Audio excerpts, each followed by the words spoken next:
They want peace. They've agreed they will not have a nuclear weapon, etc., etc.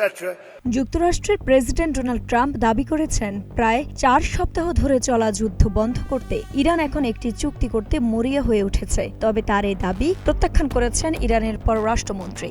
তিনি বলেছেন তার দেশ যুক্তরাষ্ট্রের একটি প্রস্তাব পর্যালোচনা করছে ঠিকই, কিন্তু সংঘাত নিরসনে কোনো আলোচনায় বসার ইচ্ছে তাদের নেই। যুক্তরাষ্ট্র ইসরায়েলের সঙ্গে ইরানের যুদ্ধ যত দীর্ঘ হচ্ছে, এর অর্থনৈতিক ও মানবিক সংকটও তত বাড়ছে। বিশ্বজুড়ে জ্বালানি তেলের সংকট ছড়িয়ে পড়ায় বিভিন্ন দেশ ও কোম্পানি পরিস্থিতি সামাল দিতে হিমশিম খাচ্ছে। এমন এক সময়ে দুই দেশের পক্ষ থেকে এসব পাল্টাপাল্টি বক্তব্য এলো।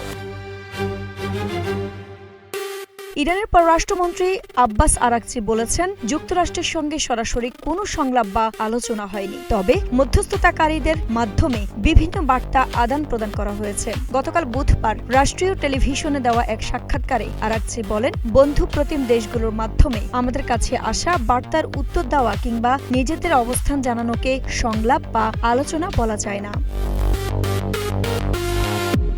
আইরিন হাসান, নাগরিক প্রতিদিন।